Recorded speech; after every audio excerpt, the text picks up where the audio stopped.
Bismillahirrahmanirrahim. Assalamualaikum warahmatullahi wabarakatuh. Alhamdulillahirrabbilalamin. Allahumma salli ala sayyidina Muhammad wa ala ali sayyidina Muhammad. Anak soleh-soleh sekalian, alhamdulillah hari ini kita bertemu kembali di tema 2, udara bersih bagi kesehatan, subtema 1, cara tubuh mengolah udara bersih. Seperti biasa sebelum kita belajar, marilah kita berdoa. Bismillahirrahmanirrahim. Rabbi zidni ilman warzuqni fahma. Amin. Semoga yang kita akan pelajari ini bisa bermanfaat bagi kehidupan Ananda sekalian. Baik anak soleh-soleh sekalian, silakan dibuka bukunya pada halaman 2.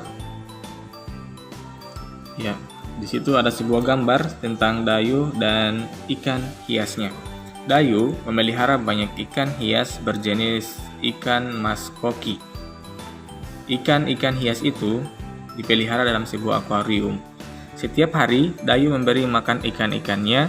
Dayu juga rutin membersihkan akuarium, lalu mengganti airnya dengan bersih. Kegiatan itu ia lakukan seminggu sekali.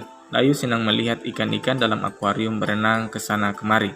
Dayu memperhatikan saat mulut ikan-ikan itu terbuka dan menutup, seolah-olah ikan-ikan itu selalu menelan air. Dayu bertanya-tanya, apa yang dilakukan ikan itu? Kira-kira apa ya yang dilakukan ikan-ikan itu?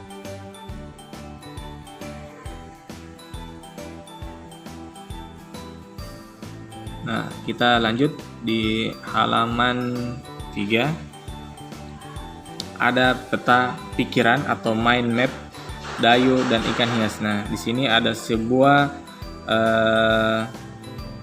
kerangka yang ditampilkan di bukunya, bisa Ananda sekalian lihat.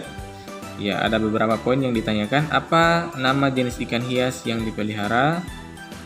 Siapa yang memelihara ikan hias? Kapan ikan hias itu diberi makan? Di mana ikan hias itu dipelihara? Kapan akuarium dibersihkan? Dan apa yang diperhatikan Dayu saat melihat ikan-ikan hiasnya? Nah, Ustadz sudah bantu jawab satu pertanyaan, siapa yang memelihara ikan? Ya, tentu berdasarkan teks yang kita baca tadi, yang memelihara ikan adalah Dayu. Ya, yang lain silakan Anda jawab beberapa pertanyaan selanjutnya. Apa nama jenis ikannya? Kapan ikan hias itu diberi makan? Di mana ikan hias itu dipelihara? Kapan akuarium dibersihkan? Dan apa yang diperhatikan Dayu saat melihat ikan-ikan hiasnya? Silakan Anda jawab. Boleh Anda sekalian buat dalam bentuk kerangka seperti ini. Ini adalah pembelajaran bahasa Indonesia. Nah, selanjutnya kita akan masuk di pembelajaran IPA terkait dengan pernapasan beberapa jenis hewan. Silakan Ananda buka bukunya pada halaman 4. Ya, pernapasan pada hewan.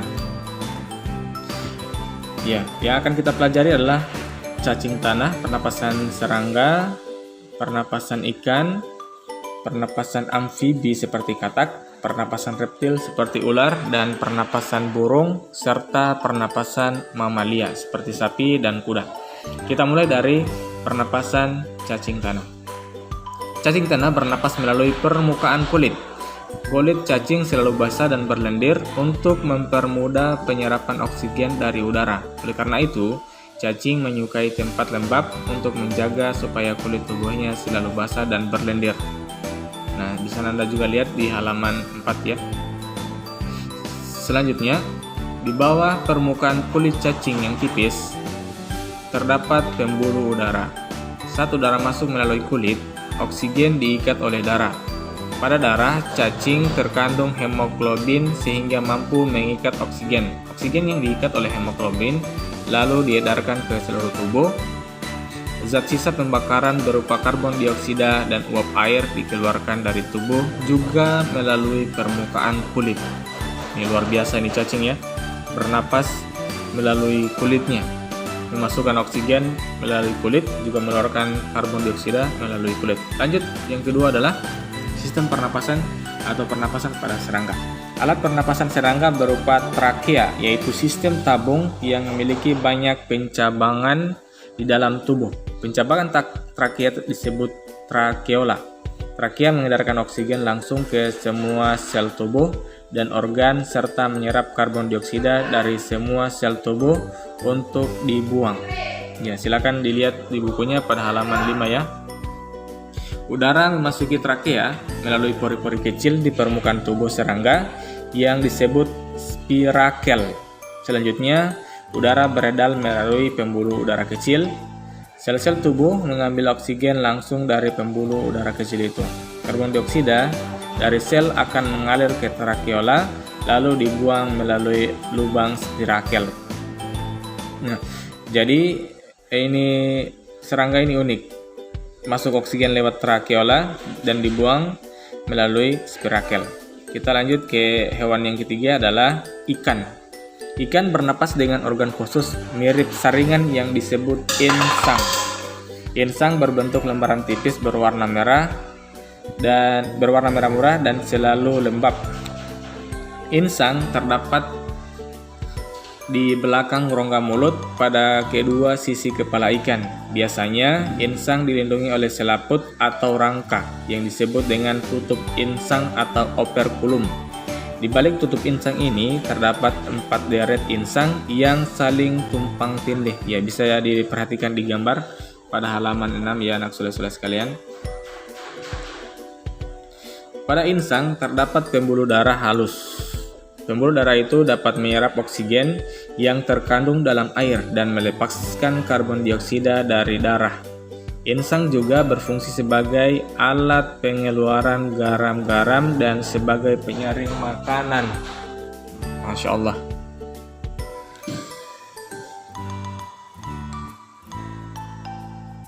Ya, proses pernapasan ikan terjadi dengan cara membuka dan menutupnya mulut bergantian dengan membuka dan menutupnya insang. Proses pernapasan ikan terdiri dari 2 tahapan, yaitu inspirasi dan ekspirasi. Yang pertama, inspirasi, mulut ikan membuka dan tutup insang menutup hingga air masuk ke dalam rongga mulut. Yang kedua, ekspirasi, mulut ikan itu menutup dan tutup insang membuka sehingga air mengalir keluar dan terjadi pertukaran gas.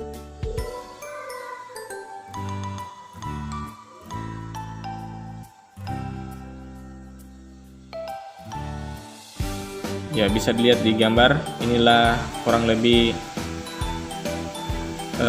sistem pernapasan inspirasi dan ekspirasi pada ikan. Dan selanjutnya amfibi seperti katak atau kodok ya. Hewan amfibi adalah hewan yang dapat hidup di darat dan di air. Salah satu contoh hewan amfibi adalah katak. Bisa dilihat pada halaman 7 di bukunya.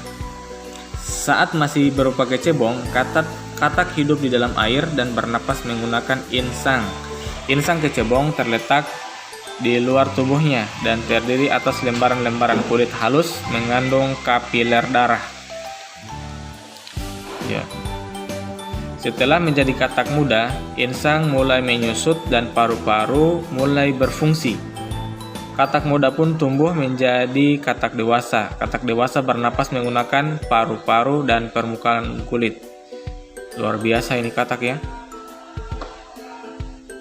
Permukaan kulit katak yang selalu basah memudahkan dalam penyerapan oksigen dari udara.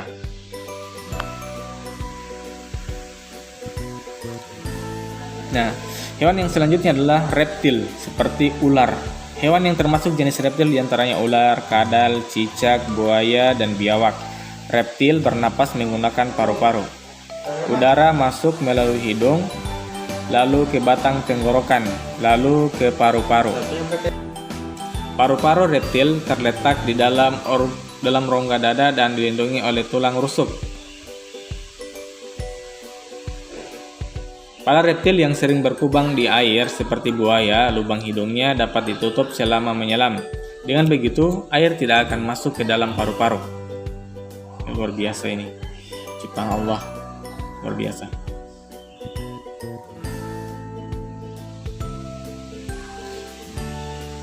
Selanjutnya, burung.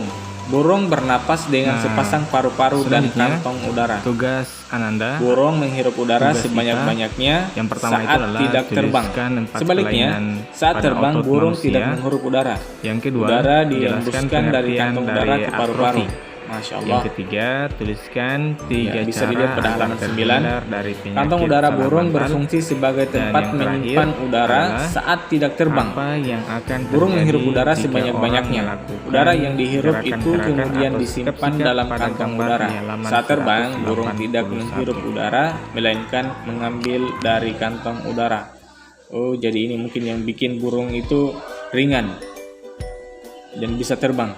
Masya Allah. Selanjutnya adalah mamalia, seperti sapi dan kuda. Mamalia adalah jenis hewan yang menyusui anaknya. Ada 2 jenis mamalia, yaitu mamalia darat dan mamalia air.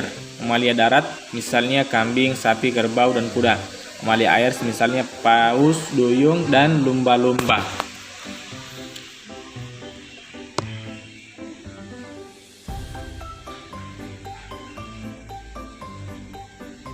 Mamalia bernapas menggunakan paru-paru. Alat pernapasan mamalia darat terdiri atas hidung, pangkal tenggorok, batang tenggorok, dan paru-paru. Ya, seperti inilah kira-kira gambarnya pada halaman 10. Pada mamalia air, hidungnya dilengkapi dengan katup. Saat mamalia tersebut menyelam, katup akan menutup. Masya Allah. Sebaliknya, saat mamalia tersebut muncul ke permukaan air, katup terbuka, dan saat itulah mamalia air tersebut akan menghirup oksigen serta mengeluarkan karbon dioksida dan uap air. Ini yang buat mereka bisa menyelam sampai ya berjam-jam ya, seperti ini. Nah, anak saudara sekalian, jadi tugasnya itu yang pertama tadi tugas bahasa Indonesia. Pada halaman 3 silakan diisi. Saya sudah bantu jawabkan satu pertanyaan tadi. Yang memelihara ikan hias adalah dayu. Dan bisa dibuat seperti bagan. Selanjutnya tugas IPA-nya adalah pada halaman 12.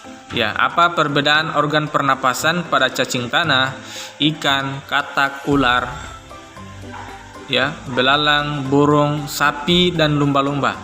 Ya, jadi untuk membedakan semua itu tentu Ananda sekalian bisa tulis masing-masing nama alat pernapasan pada masing-masing hewan di atas gitu.